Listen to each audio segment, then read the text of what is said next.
Bienvenidos, soy Manuel Llamas, director del Instituto Juan de Mariana, y estamos aquí para hablar de economía, para explicar y entender la economía aprovechando las noticias de la actualidad.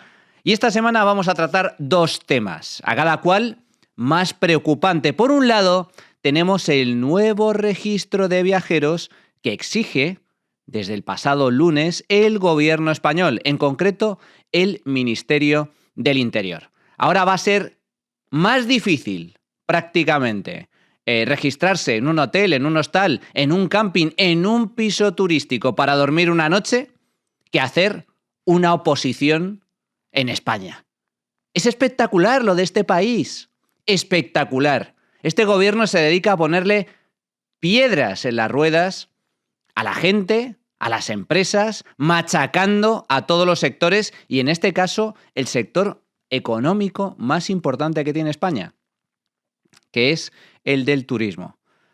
Un auténtico atropello desde todos los puntos de vista. Estamos hablando del Gran Hermano de Marlaska. Para poder dormir en España, en un establecimiento turístico de cualquier tipo, incluso en un camping, o para alquilar un vehículo, una caravana, vamos a tener que facilitarle a la administración de forma directa una ristra de datos brutal, confidenciales, privados, que además supone un riesgo para nuestra propia seguridad.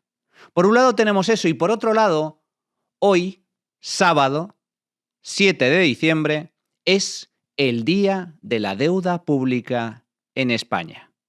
Y todo ello lo vamos a analizar de la mano, como siempre, de los mejores expertos. Así que, si estáis preparados, arrancamos.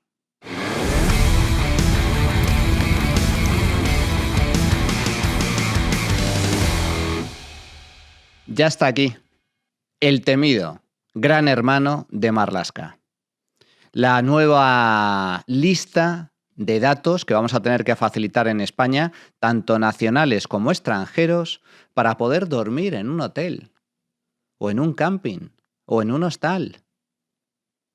Es el Gran Hermano de Marlaska, el nuevo registro turístico, el nuevo registro de viajeros. Entró en vigor el pasado lunes y el número de establecimientos afectados es muy amplio. Para empezar, este registro, ya obligatorio, ya en vigor, va a empezar a ser solicitado por todos aquellos establecimientos que ofrezcan alojamiento e incluso alquiler de vehículos. Estamos hablando de agencias de viajes, plataformas como Airbnb o Booking, hoteles, hostales, pensiones, casas de turismo rural, campings, autocaravanas, pisos turísticos, empresas de alquileres de vehículos.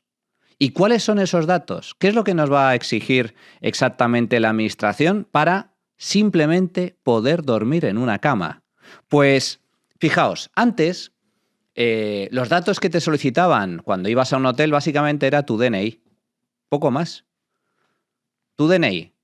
Cualquiera de vosotros que hayáis viajado lo sabéis perfectamente. Un documento de identificación para saber quién es el que se aloja y punto. Y poco más. Pues bien, ahora no.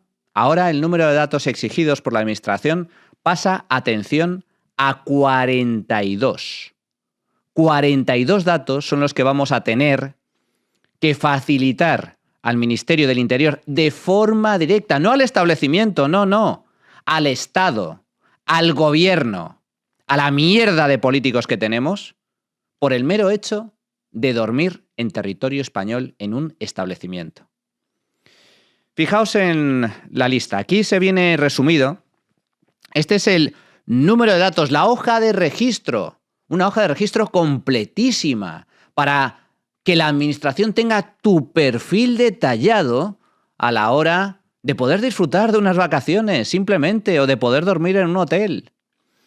Nombre y apellidos, sexo, por supuesto el DNI, el Documento Nacional de Identidad, la nacionalidad, la fecha de nacimiento, el lugar de residencia, el número de móvil.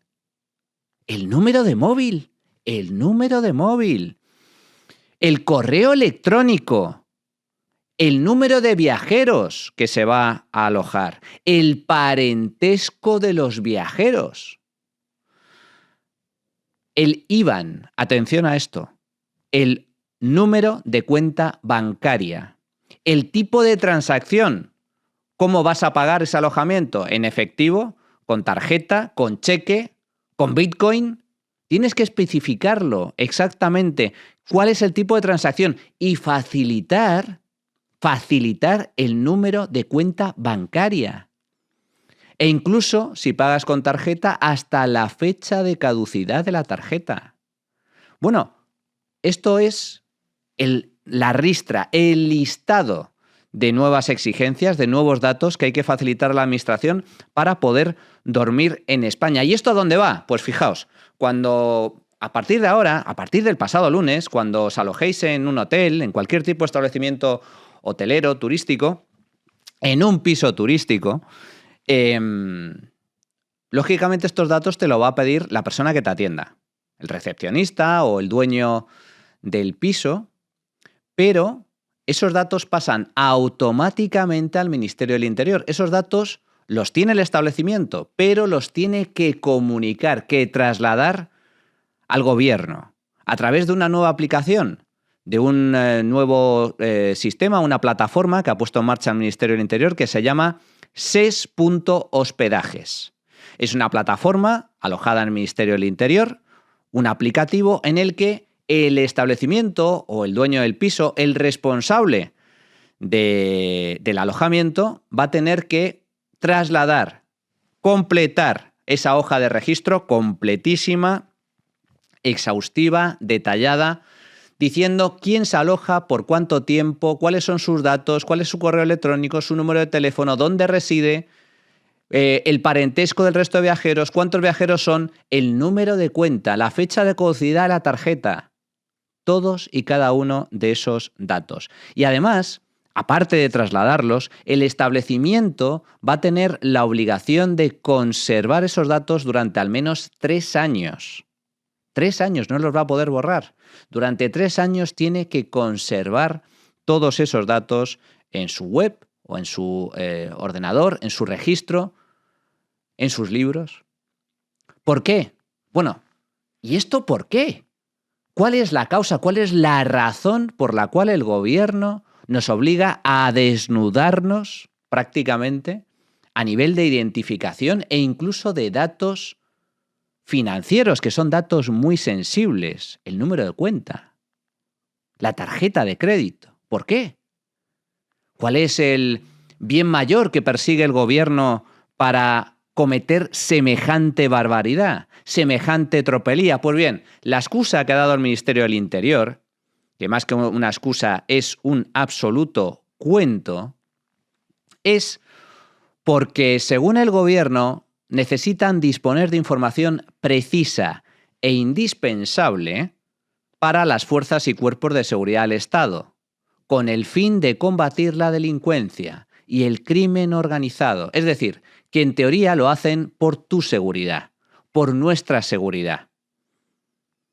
Esta es la excusa del gobierno. No, necesitamos todos los datos de los turistas y viajeros que vienen a España o que viajan por España, porque de esa forma vamos a poder combatir el crimen. Es decir, nos tratan como delincuentes. Es lo que se llama el principio de precaución o de prevención.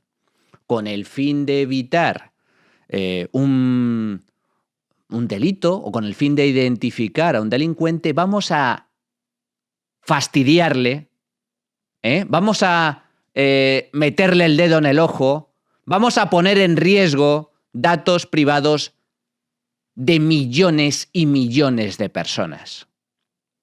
Esta es la panda de tuercebotas que nos gobierna en España. La panda de irresponsables. La panda de liberticidas que tenemos en este país. Porque esto es absurdo. Totalmente absurdo. Porque hasta ahora bastaba con el número de identificación, con el DNI.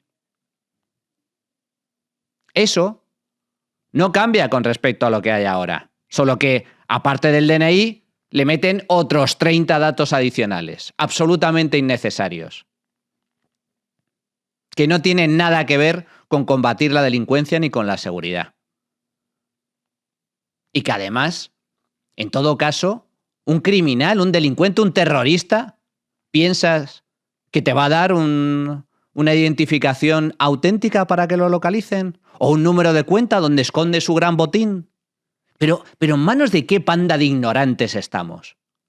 Pues esto es lo que hay. El gobierno está comprometiendo nuestra privacidad, nuestra intimidad, nuestros datos personales, confidenciales y nuestra propia seguridad.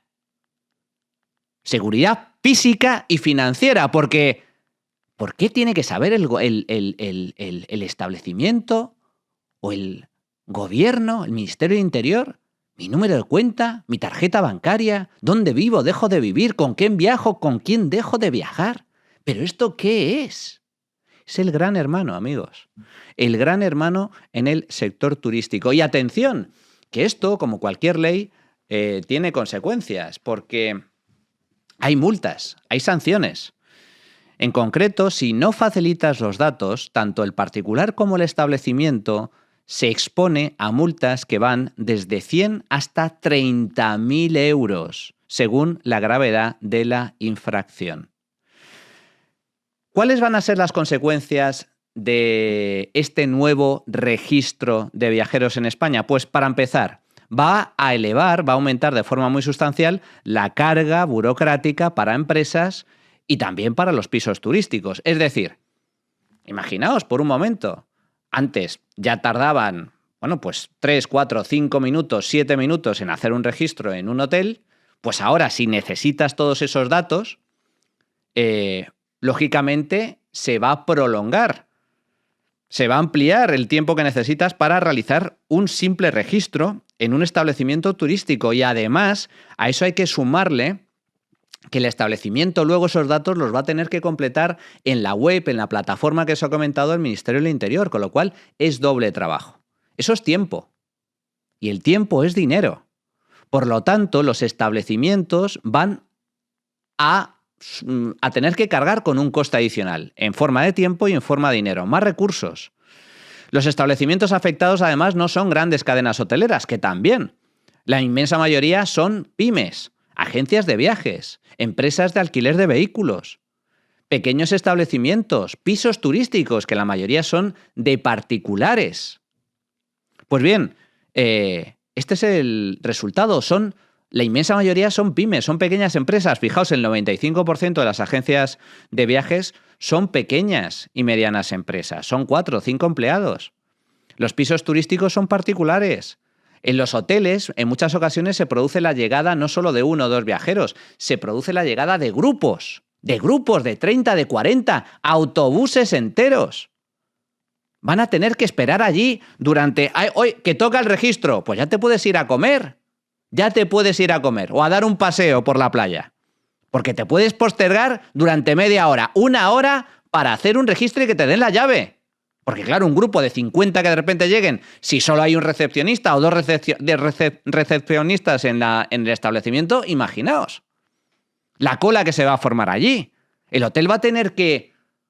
Igual va a tener que poner más recursos, contratar a otro recepcionista por el mero hecho de que a este gobierno de patanes, que no tienen otra cosa que hacer que fastidiar a la gente, se les ha corrido la brillante idea de sacarse de la manga este registro de viajeros que no sirve para absolutamente nada. Solo que para fastidiar a la gente.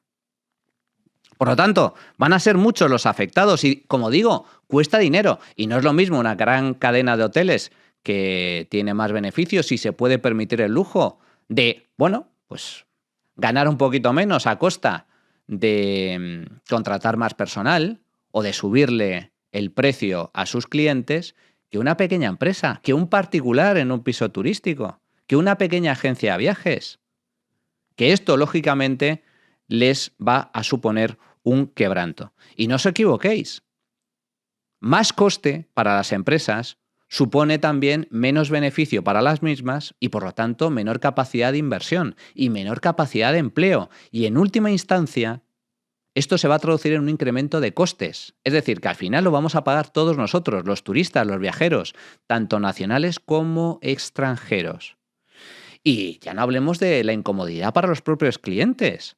El hecho de tener que ir a un hotel y tener que completar una hoja tan detallada de datos como si fueras a hacer la mili. Por lo tanto, eso es tiempo también para el viajero, es una incomodidad para el viajero. Pero es que además supone un atentado contra la privacidad, contra su intimidad. Y lo más importante, el facilitar datos tan sensibles a la administración, teniendo una administración como la que tenemos, en donde muchos de los sistemas informáticos son de los años 90, en donde la seguridad de las plataformas informáticas de la administración son más bien como una especie de queso gruyère, donde los hackers hacen su agosto, pues supone un riesgo para nuestra seguridad. Supone una amenaza. Es que nos pueden robar los datos. Los ciberdelincuentes son los únicos beneficiados de esta barbaridad. Los ojos se les están haciendo chiribitas.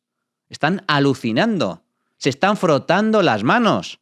Porque imaginaos la cantidad de datos a los que van a poder acceder en caso de que logren vulnerar el sistema de seguridad del Ministerio del Interior. O de los establecimientos que van a tener que guardar esos datos. Va a ser muy sencillo para ellos. No es la primera vez que sucede. Hace muy poco tiempo se produjo una brecha por la cual los ciberdelincuentes accedieron a cientos de miles de datos de la Dirección General de Tráfico. Y también ha habido problemas de brecha de seguridad en Hacienda. En la administración hay brechas constantes. Solo hay que visitar algunas de las páginas web de nuestro queridísimo gobierno o de algunas de sus empresas y ver lo bien que funcionan. Un diseño y una estructura de lo más moderna. Como digo, algunos programas son de la prehistoria de la informática. Y estos pretenden garantizar la seguridad de nuestros datos. ¿En serio? Por lo tanto, supone un riesgo. Y después está el impacto internacional. Esto también es una cuestión de imagen. España es una de las principales potencias turísticas del mundo. Es nuestro principal motor económico. España recibe pues casi 100 millones de turistas extranjeros cada año. Es nuestra principal fuente de riqueza. Y esto va a suponer un palo muy importante para el sector turístico. Solo hay que ver cómo se han tomado, cómo han recogido esta noticia, la del registro de viajeros de Marlaska, en la prensa internacional. Fijaos, vamos a repasar algunas de las portadas de los titulares que se han publicado a lo largo de los últimos días. Tan solo tenéis que buscar en Google Spain Big Brother Hotels y en Google te aparecen centenares, decenas de noticias en todos los idiomas, inglés, alemán, etcétera, en la prensa internacional, hablando de la llegada del totalitarismo norcoreano a los establecimientos turísticos españoles. Increíble. Lo que no se exige en ningún país del mundo se exige en España. Esto es único. Esto supone una excepción a nivel internacional. En todos los idiomas, a lo largo y ancho del mundo, España es una gran potencia turística. Recibimos millones de turistas. Pues bien, hombre, a nadie le gusta que le pidan dónde vive, ya no solo su DNI, dónde vive, con quién viaja, el número de teléfono, el correo electrónico, el número de cuenta, lo vuelvo a repetir, el número de cuenta y la tarjeta de crédito. ¿Pero esto qué es? Que lo tenga la administración, ¿para qué? ¿Para qué? Pues ahí tenemos portadas concretas en inglés, en alemán y titulares concretos de prensa en medios como el Daily Mail británico, el Telegraph holandés, Ahí tenemos furia por la ley, leemos ahí, alboroto por las nuevas normas para los turistas que viajan a España. Esto es completamente irreal, es surrealista. Claro, los extranjeros no dan crédito. ¿Pero en qué narices se ha convertido España? ¿Pero por qué tengo yo que dar esos datos? Indignación por las nuevas normas para los turistas que viajan a España, insistía el Head Last News de Amberes. Todos los turistas serán registrados y rastreados en España. Estos son algunos de los titulares. En Periódico de Bruselas, el objetivo de España es el invitado transparente, desnudez absoluta. Este es el periódico de Stuttgart, en Alemania. Es decir, esto ha tenido impacto, relevancia a nivel internacional. Y claro, lógicamente esto se traduce en que los turistas, habrá muchos que se lo piensen 2 veces antes de coger un avión y venirse a España a pasar las vacaciones. Porque es que, sinceramente, ya no es la incomodidad, sino que la gente lo percibe con toda la lógica del mundo como un atentado a su propia privacidad, a su intimidad y también como un riesgo a su seguridad. Y claro, el turismo en España es muy importante. El turismo facturará tan solo este año 2024 unos 200.000 millones de euros. El turismo representa en la economía nacional más del 13% del PIB. Es nuestra principal industria, nuestro principal sector productivo, nuestra principal fuente de riqueza. El número de trabajadores en el sector turístico supera los 2,8 millones de personas. El año que viene, el sector espera emplear a cerca de 3 millones de trabajadores. Tan solo este año, 2024, el turismo ha creado 80.000 nuevos empleos. Y como digo, llegan a España, desde el extranjero, cerca de 100 millones de turistas. Por lo tanto, esto no ayuda en nada al crecimiento del país, porque esto ahuyenta turistas, ahuyenta visitantes, y esto se traduce lógicamente en una menor capacidad de generar riqueza y de generar empleo. Y luego está el tema de la vulneración de la privacidad, que es lo relevante, lo más importante. España, como os comentaba, es un caso único. No hay un solo país de Europa ni de América, no hay ningún país rico del mundo donde se requieran tantos datos por el mero hecho de poder dormir en un hotel. Normalmente tan solo se te pide el DNI, el documento de identificación, y punto. No hay más. Los que piden aquellos establecimientos o agencias de viajes o las empresas que se dedican al alquiler de vehículos, aquellas empresas que te solicitan el número de tarjeta de crédito, es para hacer la reserva. Simplemente para garantizarse que vas, porque en caso de que no vayas, se suele aplicar un recargo. Y punto. Pero esos datos, y esto es importante señalarlo, ese dato, el de la cuenta bancaria, el de la tarjeta de crédito, no se facilita a la administración, no se facilita al ministerio, no se facilita al gobierno. Ese dato es un dato de transacción entre la empresa y el particular, el cliente, no hay más. Y estos datos, todos los datos de identificación que te solicitan en el extranjero cuando vas a viajar, que es básicamente el DNI y una tarjeta para hacer la reserva, esos datos, como digo, no se facilitan al gobierno. Solo están disponibles y solo de forma temporal si la policía, en algún caso, lo requiere. No se trasladan automáticamente al Estado. En España no es así. En España los datos pasan directamente al Estado. El establecimiento, el hotel, ejerce como una especie de comisaría de policía. Te solicita los datos y automáticamente se los pasa al Ministerio del Interior. En el resto del mundo esto no sucede. Esos datos, el de identificación y el de la tarjeta, se quedan en el establecimiento de forma temporal. Y solo si hay un problema, se está buscando a alguien, pues la policía hace un barrido por los diferentes hoteles. Oiga, compruébeme si alguien se ha alojado aquí. Y el hotel verifica, pues fulanito se ha alojado aquí o no. Punto y final. Pero solo a petición de la policía, no como sucede en España, que todos los datos están en poder del Estado.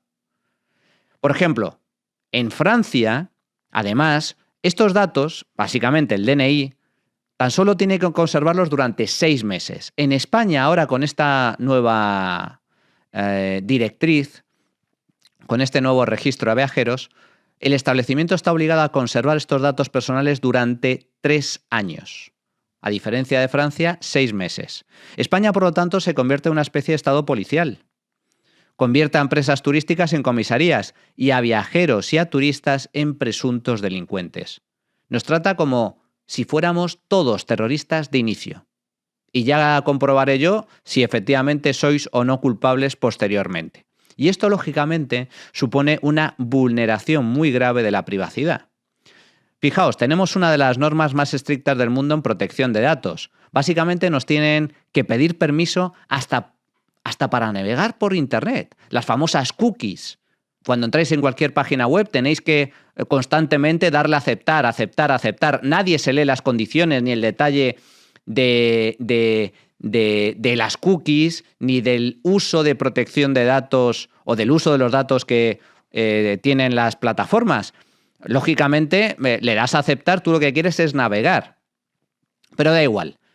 Por una cuestión absurda, también de carácter regulatorio, hasta las cookies están reguladas y exige el gobierno que tengas que aceptar las condiciones en cualquier página web que visites. Por tu protección, por la protección de tus datos personales. Tenemos una de las normas más absurdas en materia de protección de datos.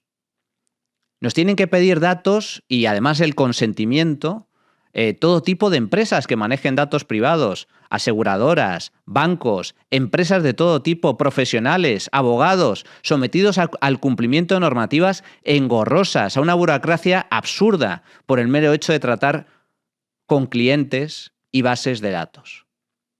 Pero, hete aquí. Interior, sin embargo, el Estado, el gobierno, nos exige desnudarnos bajo amenaza de multa. Lo que rige para el resto de la población y para el resto de empresas no rige para el Estado. El Estado da igual, el Estado entra hasta la cocina sin pedir permiso. No, exige todos esos datos que son confidenciales y privadísimos para cualquier sector, para cualquier empresa que maneje datos personales. Las normas son absurdas, son absolutamente excesivas, ineficaces, innecesarias. Pero, sin embargo, para el Estado, manga ancha. Aquí no pasa nada, carta blanca. El Estado, por lo tanto, incumple también su propia normativa en materia de protección de datos. Y, lógicamente, esto entra en conflicto con un derecho fundamental, que es el derecho a la privacidad.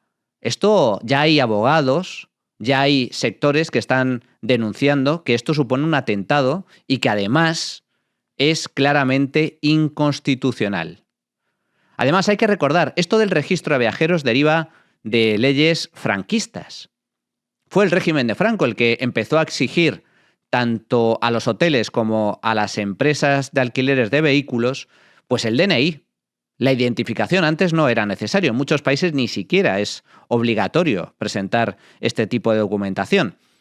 Pues ahora no solo se mantiene, sino que se eleva de forma absolutamente exponencial.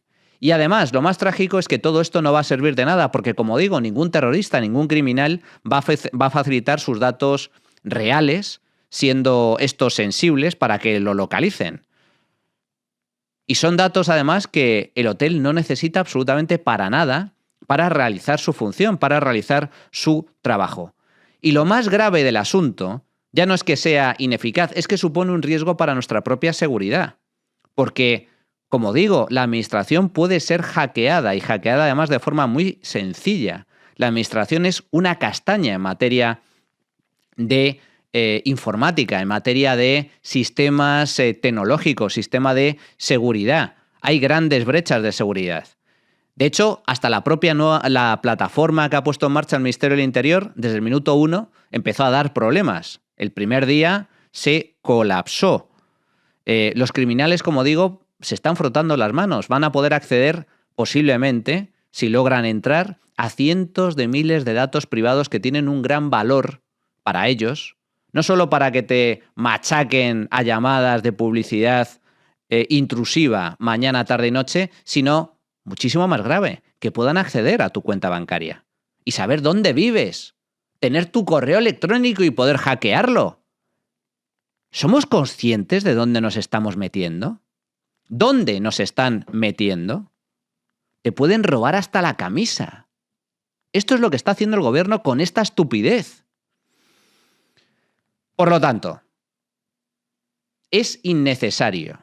Supone un atentado contra la privacidad y supone, además, un gran riesgo, aparte de que es absolutamente ineficaz para el objetivo que persigue, que es mejorar nuestra seguridad. Bastaría, como sucede en el resto del mundo rico, un lector óptico en los establecimientos turísticos para que lean tu DNI y accedan a los datos de tu DNI. Esta persona es fulanito y punto y final. No haría falta nada más. Un simple mecanismo, método de identificación.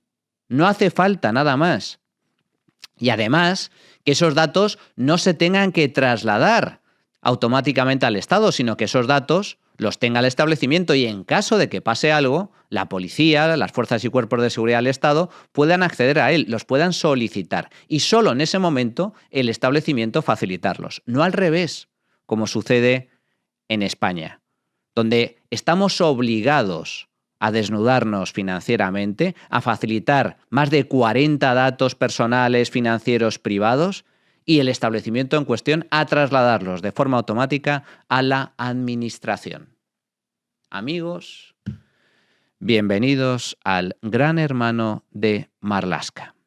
Bueno, pues para hablar sobre esta cuestión desde el punto de vista jurídico, porque lógicamente esto tiene enjundia desde todos los puntos de vista, especialmente en materia de derecho, contamos con una experta, abogada, Rosa Guirado, abogada, economista y experta en temas de regulación y economía digital. ¿Qué tal, Rosa? ¿Cómo estás? Muy bien.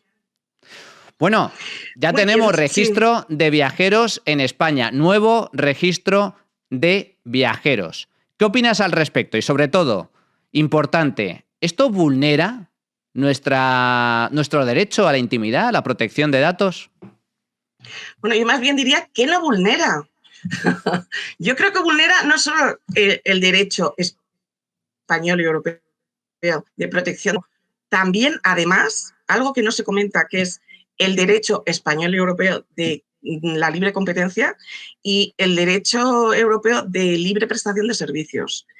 Porque además de la obvia vulneración del derecho de protección de datos, que ahora iremos con él, hay algo que no se ha comentado nada, pero ya en 2018 la CNMC publicó un estudio en el que se centró en las restricciones que planteaba toda la normativa, se centraba autonómica, pero en general de toda la administración pública, en toda esa normativa que iba surgiendo sobre las viviendas de uso turístico. Y había una serie de restricciones, en concreto citaba como unas 10, por ejemplo, esos requisitos mínimos, por ejemplo, inciden en el número de perchas que tiene que tener la vivienda de uso turístico, porque es vivienda de uso turístico. Y una de ellas era los datos que exigían. En ese momento eran nada, el DNI, poco más. Y en su momento consideraba que eso ni era necesario y era absolutamente desproporcionado. Eso ya en 2018 la CNMC, por supuesto ahora no se ha pronunciado, pero fíjese si entonces lo consideraban ni necesario ni y absolutamente desproporcionado, imagínate ahora. Y luego además eso estaba tratado desde no necesario y lo desproporcionado desde el punto de vista de la directiva de libre prestación de servicios, con lo cual ahora lo vulneraría aún más. Fíjate, ya en el año 2018, informe de competencia diciendo, ¿pero qué es esto de que un piso turístico tenga que reclamar incluso el DNI? ¿Pero a qué punto hemos llegado? Bueno, pues ahora ya no es el DNI, ahora es tu correo electrónico, tu teléfono móvil, dónde vives, con quién viajas, tu número de cuenta, tu tarjeta de crédito. Bueno, vayamos a uno de los temas que creo que se ha comentado poco, pero que creo que es importante, Rosa.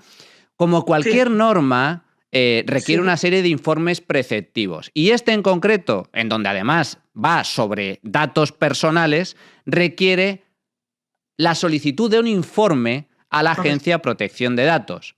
Ese informe se ha solicitado por parte del Ministerio del Interior, se ha facilitado por parte del Gobierno. ¿Pero cuál ha sido el resultado del informe? Pues el resultado, la Agencia de Protección de Datos sí requirió una serie de medidas, que se tomase una serie de medidas. Y entre ellas, por ejemplo, en el artículo, hay una serie de artículos especialmente importantes, como era el artículo 7, en el que se hacía referencia, espera un momento, bueno, voy directamente a la orden, o sea, al Real Decreto, en el que se hacía referencia al tratamiento de datos, y en el momento en el que qué autoridades podían tener acceso a los datos, se señalaba los jueces, la autoridad judicial, el Ministerio Fiscal, y además se añadía el defensor del pueblo. Dijo la Agencia de Protección de Datos que, hombre, que el defensor del pueblo no estaba justificado, lo eliminaron. Es decir, ahí se hicieron caso. ¿Qué otras cosas? Pues, por ejemplo, además de ese acceso, se prevé que se interconecten con los datos de la policía. Y ahí añade, no está aquí previsto, pero que se tendrá que legitimar cada interconexión necesariamente, obviamente, en cada momento. Eso no está aquí previsto expresamente, pero bueno, se tendrá que hacer. Es decir, que añade una serie de cuestiones que no están previstas, pero se tendrán que hacer. ¿Qué pasa? Que también la Agencia de Protección de Datos añade, que ya ha reconocido el Ministerio que no se ha hecho, que se tendrá que evaluar el impacto de esa recogida y de datos en la protección de los datos personales. Y entonces yo digo, a ver, si no se ha evaluado el impacto, ¿por qué se llevan las manos a la cabeza desde el Ministerio del Interior? Pero yo no sé por qué a la gente le sorprende, pero a ver, ¿habéis evaluado el impacto? No. ¿Por qué os sorprende a vosotros que a la gente le sorprenda? Es decir, no tiene sentido.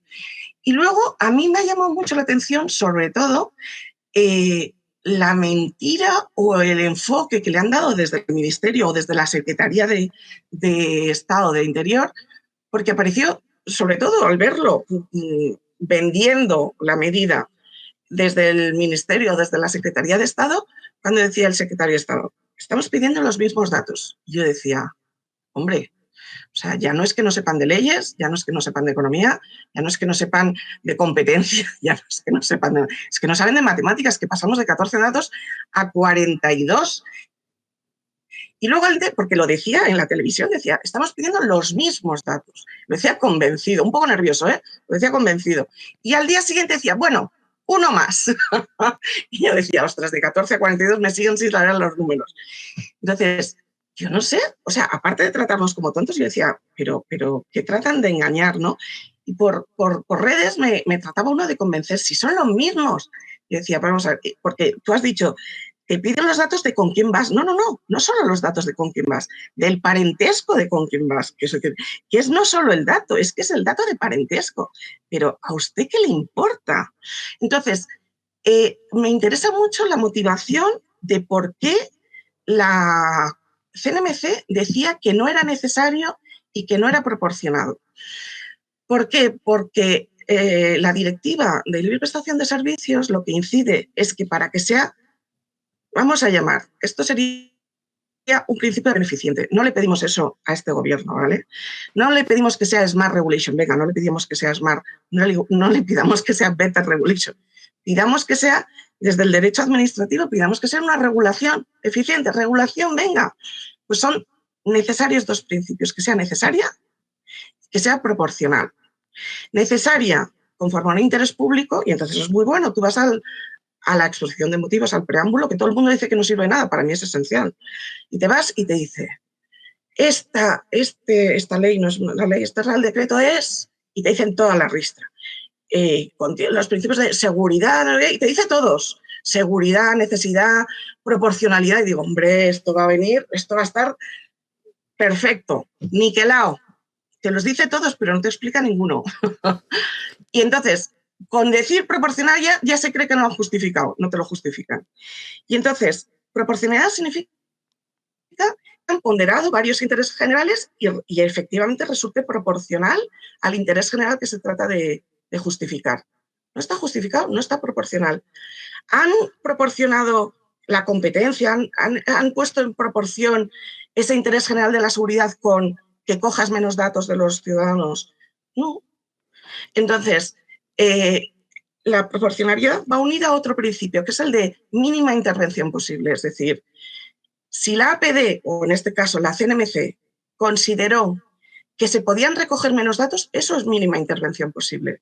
Luego, si una autoridad competente de otro ámbito, vale, pero ha considerado que era posible hacer una mínima intervención, ya te lo está diciendo alguien que hay una mínima intervención, pues entonces tienes que tomar esa.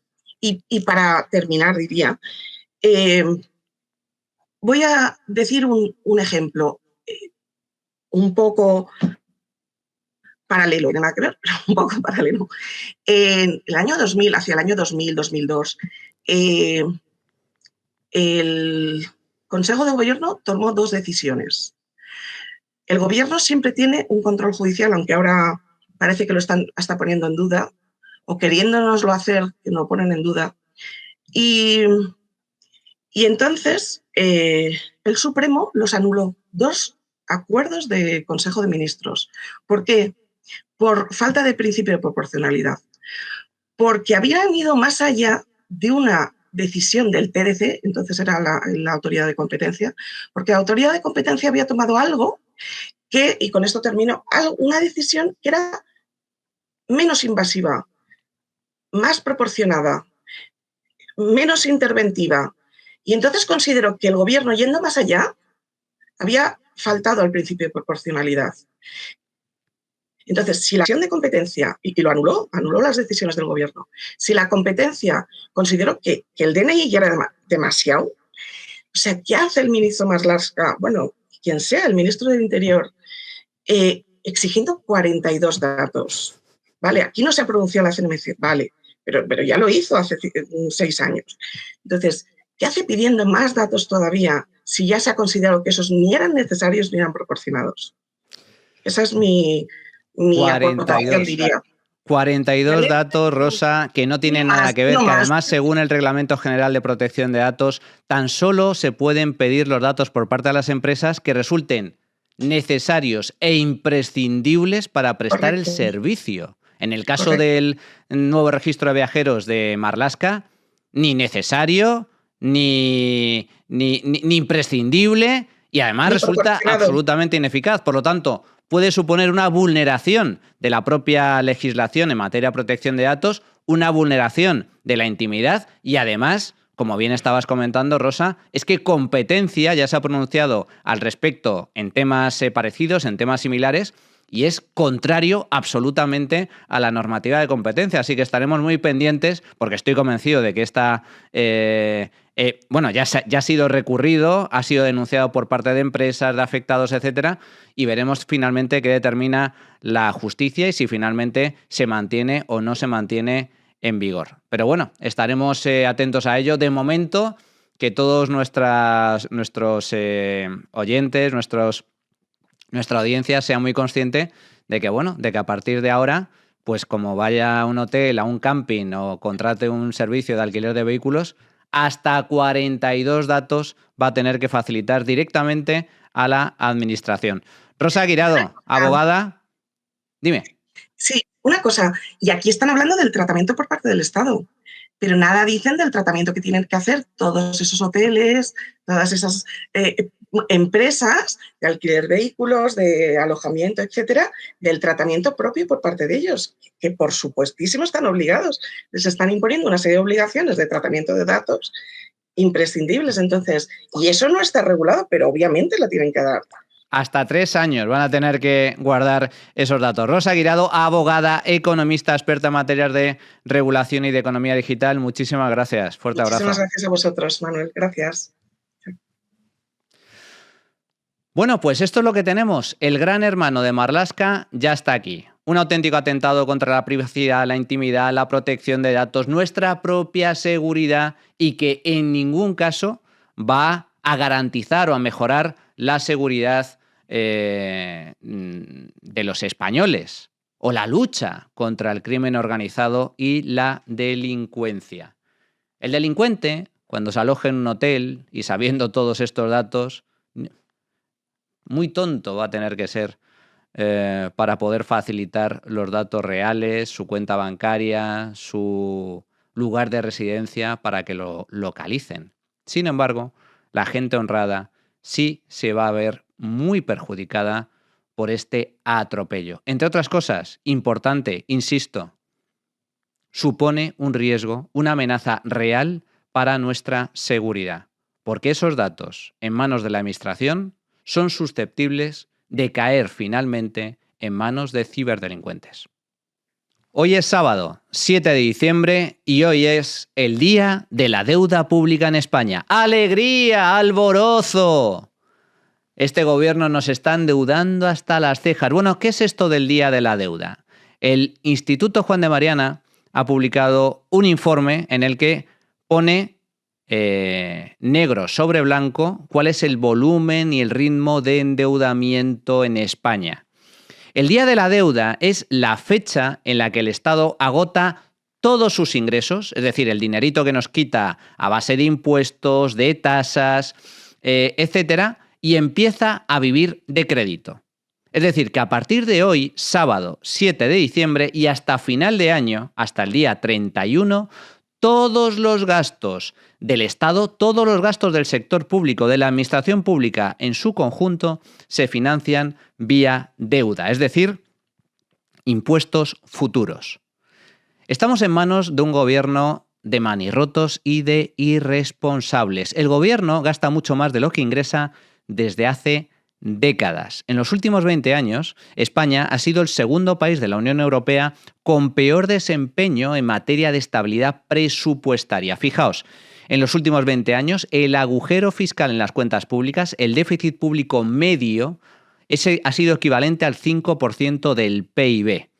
Tan solo por detrás de Grecia, que ha registrado un déficit medio del 6,3%. Es decir, que España ha sido el segundo país de la Unión Europea con mayor agujero fiscal durante los últimos 20 años. Grecia acabó muy mal, terminó quebrando y sufriendo un corralito financiero. Nosotros somos el segundo país más irresponsable. Tenemos el segundo estado más irresponsable de toda la Unión. Entre el año 2008 y el año 2023, España ha sido además el tercer país de la Unión Europea con un mayor déficit público, superior al 5%, tan solo superado por Rumanía y por Italia. Y todo esto se traduce en deuda. Si el Estado gasta mucho más de lo que ingresa, registrando déficit, ¿cómo se financia ese déficit? Hay que emitir deuda pública. Hay que endeudar al conjunto de los españoles. El Estado tan solo ingresa de dos formas, impuestos presentes e impuestos futuros, vía deuda pública, que tenemos que pagar los españolitos de a pie. Pues bien, el resultado de 20 años de irresponsabilidad fiscal se traduce en una deuda pública creciente. Por eso nuestra deuda pública supera el 100% del PIB, que es el mayor nivel de deuda pública que ha registrado España en más de un siglo. ¿Sabéis cuánto dinero debemos? Cada español, cada españolito, debe, por culpa de nuestros irresponsables políticos, más de 32.000 euros en deuda pública. Más de 81.000 euros por familia. España es el cuarto país con más deuda pública de la Unión Europea. Hace tan solo 2 décadas ocupábamos el puesto 13 en dicho ranking. Fijaos en la evolución de la deuda pública. Así es como ha evolucionado durante las últimas décadas. Hace no tanto tiempo, hace apenas 20 años, la deuda pública era incluso inferior a los 400.000 millones de euros. En la actualidad roza los 1,6 billones con B de euros. La deuda pública en España se ha multiplicado por 4 en los últimos 20 años. Y también con Sánchez. Sánchez ha endeudado a los españoles en cerca de 10.000 euros por persona desde que asumió la presidencia en el año 2018. Casi 24.000 euros más por hogar. Esa es la deuda adicional que nos ha puesto encima de nuestros hombros Pedro Sánchez, el gobierno del PSOE. Desde el año 2018, la deuda pública crece a un ritmo, atención, de 196 millones de euros al día, 18,2 millones de euros por hora, 136.000 euros por minuto, 2.263 euros por segundo. El día de la deuda empieza hoy. De aquí a final de año, todos los gastos públicos del gobierno, de todas las administraciones, se financian con deuda pública, con impuestos futuros. Para hablar de ello, contamos con un experto que nos va a explicar algunas de estas claves del informe que acaba de publicar el Instituto Juan de Mariana. Bueno, pues para comentar este informe del Instituto Juan de Mariana, el Día de la Deuda Pública en España en el año 2024, contamos con un gran economista, analista también del Instituto, Santiago Calvo. ¿Qué tal, Santiago? ¿Cómo estás? ¿Qué tal, Manu? Encantado de estar contigo. Bueno, pues un auténtico placer. Vamos a ver, primera pregunta. Santiago, ¿por qué narices somos incapaces de cerrar ese agujero fiscal que tenemos desde hace 20 años? 16 años en concreto, y si se cumple la senda fiscal del gobierno, como mínimo hasta el año 2032. Es decir, vamos a pasarnos 24 años con un déficit público recurrente, gastando más de lo que ingresamos en el conjunto de las administraciones públicas. De hecho, desde el año 1975, desde que hay democracia en España, solo hemos cuadrado las cuentas públicas en 3 años. Y eso gracias a la burbuja crediticia que infla los ingresos de manera ficticia. ¿Por qué no cuadramos las cuentas públicas? Pues la respuesta es muy sencilla. Estamos en máximos históricos de recaudación fiscal, por lo tanto, la respuesta es que gastamos también muchísimo más de lo que ingresamos si no somos capaces de cuadrar unas cuentas públicas, de tener un déficit estructural, que es lo que nos debería importar también, del 0%. No somos capaces, nuestros gobernantes, de gestionar correctamente el presupuesto público, con algunas excepciones de algunas comunidades autónomas. Ineficiencias por doquier, despilfarro de dinero público, gastamos a mansalva, el Estado gasta mucho más de lo que ingresa y en gran medida buena parte de ese gasto es en mamandurria, es gasto absolutamente innecesario, absolutamente ineficiente, que no va destinado a mejorar en ningún caso los servicios públicos esenciales. Y la mejor prueba de ello, en algún otro programa lo hemos comentado, es que ingresamos más que nunca, gastamos más que nunca y, sin embargo, los servicios públicos que importan, la sanidad, la educación, la justicia, la seguridad, funcionan peor que nunca. El transporte público funciona peor que nunca. Santiago, ¿qué consecuencias tiene para la solvencia estatal y para el sector privado tener una deuda pública tan colosal como la que tenemos ahora, superior al 100% del PIB? Bueno, pues primero, si nos endeudamos, tenemos que pagar unos intereses mayores. Esos intereses son de alrededor de 35.000 millones de euros al año.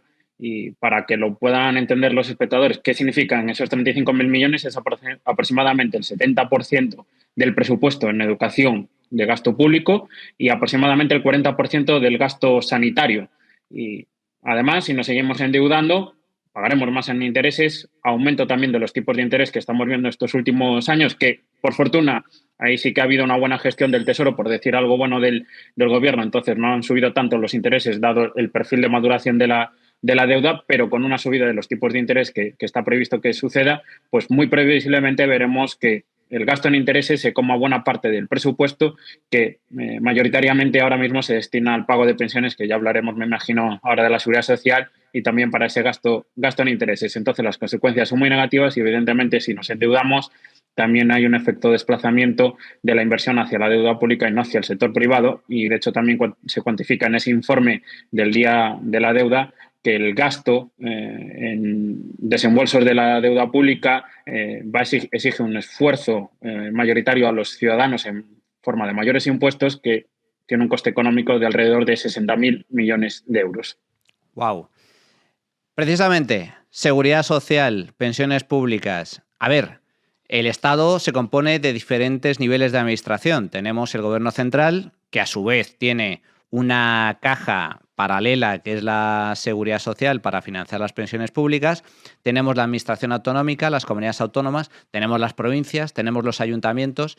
La deuda total supera el 100% del PIB. Todas más o menos tienen déficit, tienen deuda, pero hay diferencias. ¿Dónde está, desde tu punto de vista, y en base a este informe, el principal agujero de las cuentas públicas en España?